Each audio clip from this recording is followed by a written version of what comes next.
오늘 함께 나누실 하나님 말씀은 민수기 16장 말씀입니다. 우리 민수기 또 16장 말씀을 우리 함께 봉독하도록 하겠습니다. 레위의 증손 고앗의 손자 이스라엘의 아들 고라와 르우벤 자손 엘리압의 아들 다단과 아비람과 벨렛의 아들 온이 당을 짓고 이스라엘 자손 총회에 택함을 받은 자 곧 회중에 유명한 어떤 족장 250인과 함께 일어나서 모세를 거스리니라.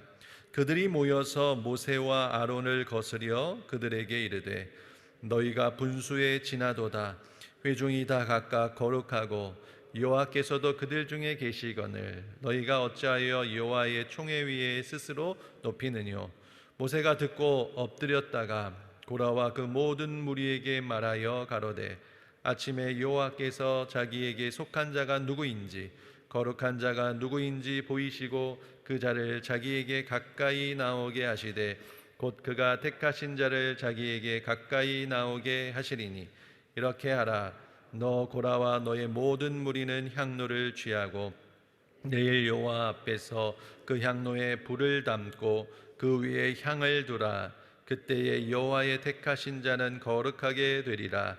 레위 자손들아 너희가 너무 분수에 지나치느니라. 모세가 또 고라에게 이르되 너희 레위 자손들아 들으라. 이스라엘의 하나님이 이스라엘 회중에서 너희를 구별하여 자기에게 가까이 하게 하사 여호와의 성막에서 봉사하게 하시며 회중 앞에 서서 그들을 대신하여 섬기게 하심이 너희에게 작은 일이겠느냐. 하나님이 너와 내 모든 형제 레위 자손으로 너와 함께 가까이 오게 하신 것이 작은 일이 아니오늘 너희가 오히려 제사장의 직분을 구하느냐. 이를 위하여 너와 너희 무리가 다 모여서 여호와를 거스리는도다. 아론은 어떠한 사람이건대 너희가 그를 원망하느냐. 모세가 엘리압의 아들 다단과 아비람을 부르러 보내었더니 그들이 가로되 우리는 올라가지 않겠노라. 내가 우리를 젖과 꿀이 흐르는 땅에서 이끌어내어 광야에서 죽이려 함이 어찌 작은 일이기에 오히려 스스로 우리 위에 왕이 되려 하느냐. 이뿐 아니라 내가 우리를 젖과 꿀이 흐르는 땅으로 인도하여 드리지도 아니하고 밭도 포도원도 우리에게 기업으로 주지 아니하니 내가 이 사람들의 눈을 빼려느냐. 우리는 올라가지 아니하겠노라. 모세가 심히 노하여 여호와께 여짜오되 주는 그들의 예물을 돌아보지 마옵소서. 나는 그들의 한 나귀도 취하지 아니하였고 그들의 한 사람도 해하지 아니하였나이다 하고 이에 고라에게 이르되 너와 너희 온 무리는 아론과 함께 내일 여호와 앞으로 나아오되 너희는 각기 향로를 잡고 그 위에 향을 두고 각 사람이 그 향로를 여호와 앞으로 가져오라. 향로는 모두 250이라. 너와 아론도 각각 향로를 가지고 올지니라. 그들이 각기 향로를 취하여 불을 담고 향을 그 위에 두고 모세와 아론으로 더불어 회막문에 서니라. 고라가 온 회중을 회막문에 모아놓고 그 두 사람을 대적하려 하매 여호와의 영광이 온 회중에게 나타나시니라. 여호와께서 모세와 아론에게 일러 가라사대 너희는 이 회중에게서 떠나라. 내가 순식간에 그들을 멸하려 하노라. 그 두 사람이 엎드려 가로되 하나님이여 모든 육체의 생명의 하나님이여 한 사람이 범죄하였거늘 온 회중에게 진노하시나이까. 여호와께서 모세에게 일러 가라사대 회중에게 명하여 이르기를 너희는 고라와 다단과 아비람의 장막 사면에서 떠나라 하라. 모세가 일어나 다단과 아비람에게로 가니 이스라엘 장로들이 쫓았더라. 모세가 회중에게 일러 가로되 이 악인들의 장막에서 떠나고 그들의 물건은 아무것도 만지지 말라. 그들의 모든 죄 중에서 너희도 멸망할까 두려워하노라 하매 무리가 고라와 다단과 아비람의 장막 사면을 떠나고 다단과 아비람은 그 처자와 유아들과 함께 나와서 자기 장막문에 선지라. 모세가 여호와께서 나를 보내사 이 모든 일을 행케 하신 것이요 나의 임의로 함이 아닌 줄을 이 일로 인하여 알리라. 곧 이 사람들의 죽음이 모든 사람과 일반이요 그들의 당하는 벌이 모든 사람의 당하는 벌과 일반이면 여호와께서 나를 보내심이 아니오니와 만일 여호와께서 새 일을 행하사 땅으로 입을 열어 이 사람들과 그들의 모든 소속을 삼켜 산채로 음부에 빠지게 하시면 이 사람들이 과연 여호와를 멸시한 것인 줄을 너희가 알리라. 이 모든 말을 마치는 동시에 그들이 미치 땅이 갈라지니라. 땅이 그 입을 열어 그들과 그 가족과 고라에게 속한 모든 사람과 그 물건을 삼키매 그들과 그 모든 소속이 산채로 음부에 빠지며 땅이 그 위에 합하니 그들이 총회 중에서 망하니라. 그 주위에 있는 온 이스라엘이 그들의 부르짖음을 듣고 도망하며 가로되 땅이 우리도 삼킬까 두렵다 하였고 여호와께로서 불이 나와서 분향하는 250인을 소멸하였더라. 여호와께서 모세에게 일러 가라사대 너는 제사장 아론의 아들 엘르아사를 명하여 붙는 불 가운데서 향로를 취하여다가 그 불을 타처에 쏟으라. 그 향로는 거룩한 민이라. 사람들은 범죄하여 그 생명을 스스로 해하였거니와 그들이 향로를 여호와 앞에 드렸으므로 그 향로가 거룩하게 되었나니 그 향로를 쳐서 제단을 싸는 편처를 만들라. 이스라엘 자손에게 표가 되리라 하신지라. 제사장 엘르아살이 불탄 자들에 드렸던 놋향로를 취하여 쳐서 제단을 싸서 이스라엘 자손의 기념물이 되게 하였으니 이는 아론 자손이 아닌 외인은 여호와 앞에 분향하러 가까이 오지 못하게 함이며 또 고라와 그 무리와 같이 되지 않게 하기 위함이라. 여호와께로서 모세로 그에게 명하신 대로 하였더라. 이튿날 이스라엘 자손의 온 회중이 모세와 아론을 원망하여 가로되 너희가 여호와의 백성을 죽였도다 하고 회중이 모여 모세와 아론을 칠 때에 회막을 바라본즉 구름이 회막을 덮었고 여호와의 영광이 나타났더라. 모세와 아론이 회막 앞에 이르매 여호와께서 모세에게 일러 가라사대 너희는 이 회중에게서 떠나라. 내가 순식간에 그들을 멸하려 하노라 하시매 그 두 사람이 엎드리니라. 이에 모세가 아론에게 이르되 너는 향로를 취하고 단의 불을 그것에 담고 그 위에 향을 두어 가지고 급히 회중에게로 가서 그들을 위하여 속죄하라. 여호와께서 진노하셨으므로 연병이 시작되었음이니라. 아론이 모세의 명을 조차 향로를 가지고 회중에게로 달려간즉 백성 중에 연병이 시작되었는지라. 이에 백성을 위하여 속죄하고 죽은 자와 산 자 사이에 섰을 때에 연병이 그치니라. 고라의 일로 죽은 자 외에 연병에 죽은 자가 14,700명이었더라. 연병이 그침에 아론이 회막문 모세에게로 돌아오니라. 아멘.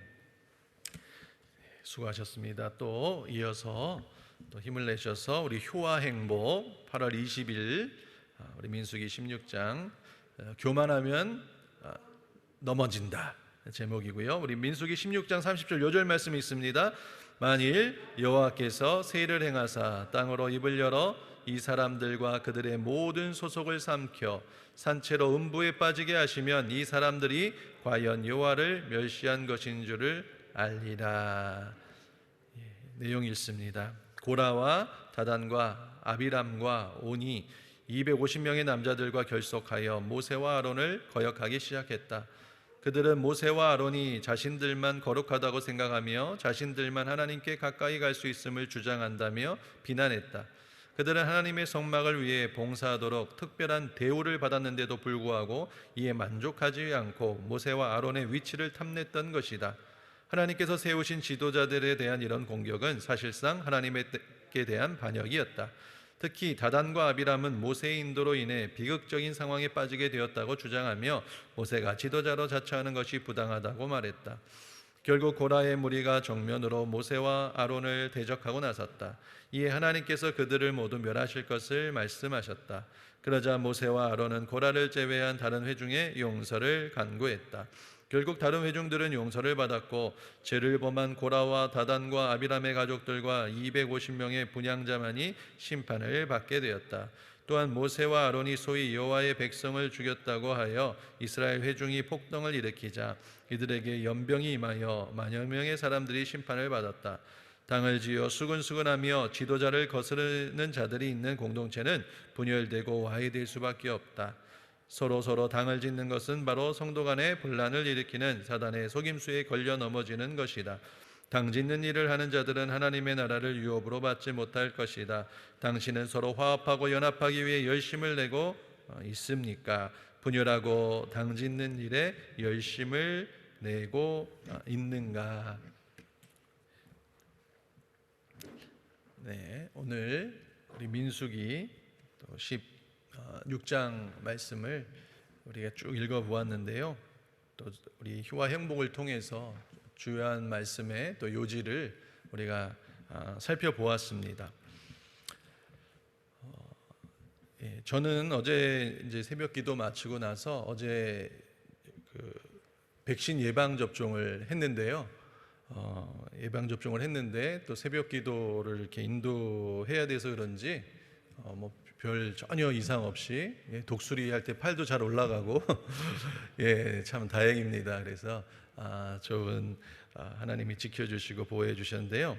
오늘 그 백신들을 우리가 지금 어르신들 우리 성도님들 많이 이제 맞고 계시는데 한창 백신 맞으면은 국민 중에 한 60에서 70%만 맞으면은 집단 면역이 생겨가지고 이제 좀 안전해질 것이다라고 했는데 또 델타 변이라는 것이 나타나가지고 집단 면역이 안전해지려면은 온 국민의 80에서 90%까지는 맞아야 될 것이다 하면서 점점 정말 어려워지는 그런 상황들을 이제 보게 됩니다. 앞으로도 이 집단 면역이 생기지 않으면 지금까지 우리가 전 세계가 세계화라는 이름으로 서로 교류하고 교역하고 자유롭게 넘나들었는데 어쩌면 앞으로 한 수십 년 동안 그런 부분들이 많이 제한되어지고 새로운 계획을 짜야 될지도 모른다라는 그런 이야기들이 나오고 있습니다. 코로나19 전염병으로 인하여 지금까지 전 세계에 한 2억 명이 넘는 사람이 확진을 받았고요. 그리고 약 그 중에서 한 430만 명 정도가 코로나19로 목숨을 잃었다고 합니다. 그래서 21세기 들어서 가장 지금 심각한 전염병이 전 세계를 휩쓸고 있는 이때에 또 오늘 마침 공교롭게도 성경 말씀에 보니까 이 전염병에 대한 이야기가 나오고 있습니다. 그리하여서 우리는 이런 전염병 앞에서 또 우리가 하나님 말씀을 통해서 또 어떠한 마음으로 또 태도로 나아가면 좋을지 이 아침에 잠시 나누어 보고자 합니다. 우리가 계속 오늘 말씀을 쭉 읽으면서 발견하게 되는 것은 이스라엘 백성들이 하나님이 약속하신 땅으로 갈 때에 모세를 또 불신하였고 또 그 정탐꾼 중에서 긍정적인 보고를 하는 정탐꾼이 아니라 그 땅을 악평하는 그들의 말을 듣고 하나님께 원망과 불평을 하고 하나님의 뜻을 거스르는 것을 우리는 계속해서 지켜보게 됩니다. 그 상황은 점점점 악화되어서 또 하나님을 멸시하고 또 모세를 대적한 그런 사람들이 일어나서 그들이 하나님의 심판을 받았음에도 불구하고 이스라엘 백성은 그래도 깨닫지 못하고 계속해서 모세를 원망하고 불평하고 하나님을 대적하면서 계속해서 하나님께 나아가지 않습니다. 그래서 마침내 오늘은 하나님께서 진노하셔서 이스라엘 백성들을 심판하기 위하여 그들 가운데에 전염병을 보내셨다라고 이야기합니다. 하지만 지도자 모세와 아론은 하나님의 그 뜻을 간파하고 백성들의 죄를 용서하고 연병이 그치도록 행동하는 것을 볼 수가 있습니다. 오늘날 이 코로나19가 하나님이 보내신 심판인지 아닌지 그런 것들은 우리가 정확히 알 수가 없습니다. 하지만 이 세상의 모든 일 가운데에 하나님이 허락하시지 아니하시면 이러한 재앙이 일어날 수가 없고, 더 나아가서 하나님께서 역사하지 않으시면 이러한 재앙이 온전히 물러갈 수가 없기 때문에 우리는 이 전염병의 문제도 말씀을 기준하여 영적인 시각으로 바라볼 필요가 있다라는 것입니다. 우리는 오늘 말씀을 통해서 이 모세와 아론이 취했던 그러한 행동들을 살펴보고 오늘날 이 코로나19 시대를 살아가는 성도들의 자세를 한번 점검해 보고자 합니다.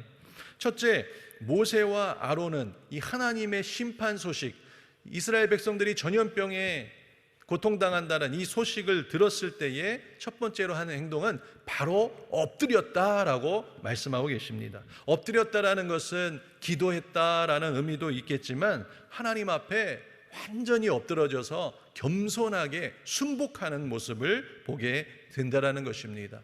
오늘 우리 효화행복 주제처럼 교만하면 넘어진다라고 말씀하고 있는데요, 연약하고 실수 많은 우리에게 가장 절실히 필요한 것은 다름 아닌 하나님 아버지의 긍휼인 줄로 믿습니다. 코로나19가 지속되는 이 상황 가운데서 우리 성도들은 하나님 앞에서 겸손한 마음을 가져야 할 것입니다. 아버지의 긍휼을 구하는 겸손하고 낮아진 마음이 우리에게 필요하다라고 생각합니다. 이 땅을 향한 이 하나님 아버지의 긍휼만이 소망이 되기 때문에 우리는 엎드려야 할 때입니다. 세상 사람들은 혹시 당황하고 막 두려워하고 때로는 막 분노하고 공격할지라도 우리는 하나님 앞에 겸손히 옷깃을 여미고 그동안 우리의 불순종에 대하여 또 이 세상에 관영한 죄악에 대하여 우리 하나님의 긍휼을 구하는 엎드리는 자세가 우리에게 필요한 첫 번째 자세가 아닌가 되돌아보기를 원합니다. 오늘도 새벽에 나와서 하나님 앞에 엎드리시는 여러분 되기를 원합니다. 하나님, 우리를 되돌아보고 하나님 앞에 긍휼을 구하며 나아가는 저와 여러분 되기를 원합니다. 두 번째, 모세는 아론에게 너는 향로를 취하고 단의 불을 그것에 담고 그 위에 향을 두라고 명령하고 있습니다. 모세가 아론에게 명한 그 향로, 하나님 앞에 나아가는 그 향로와 단의 불, 그리고 향을 가지라고 말씀하고 계시는데요, 오늘 우리는 이 말씀을 우리 성도들이 취해야 될 두 번째 자세로 겸손한 마음을 가지고 정말 하나님 앞에 전심으로 예배하고 간절히 기도해서 성령의 충만, 성령의 불을 받아야 우리가 힘있게 세상에 소망을 전할 수 있다고 생각합니다. 우리 성도님들 새벽 기도, 철야 기도 열심히 하나님 앞에 이때에 겸손히 엎드려 예배하고 기도하고 계신 줄로 믿습니다. 이렇게 우리가 기도하는 중에 성령의 불이 임하고 성령의 충만함을 받으면 우리 마음에 세상에 대한 두려움과 염려가 사라지고 하나님의 소망이 가득하게 될 줄로 믿습니다. 성령의 불은 몸된 교회를 세우는 열정과 또 세상 사람들을 향한 긍휼로 나타나게 되는 것입니다. 성령의 불은 구원의 복된 소식 그리고 아름다운 소망으로 세상 사람들에게 구원의 향기를 바라게 될 것입니다. 그리하여 세상 사람들은 이 어두운 시대 가운데에 성령 충만한 사람들을 통하여서 성령 충만한 교회로 몰려들게 될 줄로 믿습니다. 왜냐하면 그곳에는 세상의 그 절망 가운데 피어나는 악취와 비교할 수 없는 생명의 향기가 넘쳐나게 되기 때문입니다. 코로나19가 지속되는 모든 상황 가운데 하나님께서 우리에게 더욱더 성령 충만하라, 성령의 불을 받으라 라는 그러한 메시지로 받아들이시고 열심히 기도하며 나아가게 되시기를, 또 각자 자리의 처소에서도 열심히 기도하며 성령의 충만함을 구하시기를 바랍니다. 셋째, 모세는 아론에게 이렇게 명령합니다. 급히 회중에게로 가서 그들을 위하여 속죄하라. 지금 이 시대는 이 하나님의 말씀과 명령 앞에 더욱더 신속하게 반응해야 하는 때라고 생각합니다. 또한 죄 가운데 있는 그런 백성들과 사람들로부터 멀어지는 것이 아니라 그들에게 더욱더 가까이 나아가야 합니다. 그들은 그 어느 때보다도 하나님의 용서와 치유가 필요하기 때문입니다. 하나님께서는 그들을 위하여 속죄하라라고 말씀하고 계시는데, 이 죄 가운데 있는 사람들을 위하여 속죄하는 그런 방법은 무엇일까요? 47절 말씀을 보면은 백성을 위하여 속죄하는데, 그 향로를 가지고 그가 가서 죽은 자와 산 자 사이에 섰을 때에 연병이 그치니라 라고 말씀하고 계십니다. 여러분, 죽은 자와 산 자 가운데 서 있는 그 모습을 바라볼 때에 우리를 죽음에서 건지기 위하여 십자가에 달리신 우리의 중보자 예수 그리스도를 우리는 기억나게 하는 줄로 믿습니다. 중보자 되신 어린 양 예수 그리스도만이 세상의 유일한 소망임을 우리는 믿고 나아가는 것입니다. 중보자이신 예수 그리스도의 대속의 은혜를 우리가 의지하여서 우리 성도가 할 수 있는 두 가지 그러한 사명이 있습니다. 첫 번째는 중보 기도입니다. 중보 기도는요, 죄인들의 편에 서서 우리가 하나님 앞에 긍휼과 구원을 구하는 그러한 방법입니다. 또한 두 번째 방법은요, 복음 전도입니다. 복음 전도는 하나님 편에서 죄인들을 향하여 이 구원의 복된 소식을 전하는 것입니다. 우리는 예수 그리스도께서 이 땅에 보내신 자로서 우리가 중보자이신 예수 그리스도의 은혜를 의지하여 이 중보기도와 복음 전도의 사명을 감당하도록 부르심을 받았다라는 것을 기억해야 될 줄로 믿습니다. 이 코로나19가 있는 이 시대일수록 성도들은 더욱 이 세상을 향하여 중보기도에 최선을 다하시기를 부탁드립니다. 그리고 주님의 선명한 복음을 증거하기 위하여 더욱더 우리가 무장하고 준비해야 될 것입니다. 이 시대에 복음을 전하는 것은 입술로 전도하는 그 전도도 중요하지만 또한 우리 삶의 변화를 통하여 세상에 하나님의 복음을 증거하는 그런 전도가 필요한 시대인 줄로 믿습니다. 밤이 깊고 어두울수록 별은 더욱 밝게 빛나는 것처럼 세상이 어둡고 절망이 다가올수록 예수 그리스도 안에 있는 소망은 더욱 밝게 빛날 줄로 믿습니다. 그리고 그 빛을 비치는 분은 바로 여러분인 줄로 믿습니다. 다니엘서 12장 3절 말씀에 지혜 있는 자는 궁창의 빛과 같이 빛날 것이요 많은 사람을 옳은 대로 돌아오게 한 자는 별과 같이 영원토록 비추리라. 코로나19 시대의 교회와 성도들에게 주신 사명은 어두운 밤하늘의 별이 되는 것인 줄로 믿습니다. 우리 하나님이 이 땅에 보내신 아름다운 별이 될 수 있도록 기도하는 저와 여러분 되기를 원합니다. 기도하겠습니다. 참 좋으신 사랑해 주님 고맙고 감사합니다. 하나님께서 우리를 이 땅에 보내신 것은 어두운 세상 가운데에 하나님의 빛을 비추는 하나님의 거룩한 자녀로 불러주셨습니다. 세상이 어둡고 더욱더 캄캄해진다고 하여도 우리 안에는 영원한 밝은 빛이 있기 때문에 절망하지 않습니다. 그 밝은 빛을 비출 수 있도록 더욱더 성령으로 충만하게 하여 주시옵소서. 겸손케 하여 주시옵소서. 하나님 아버지여 중보기도와 복음전도의 능력을 부어 주시옵소서. 예수 그리스도의 이름으로 기도드립니다. 아멘.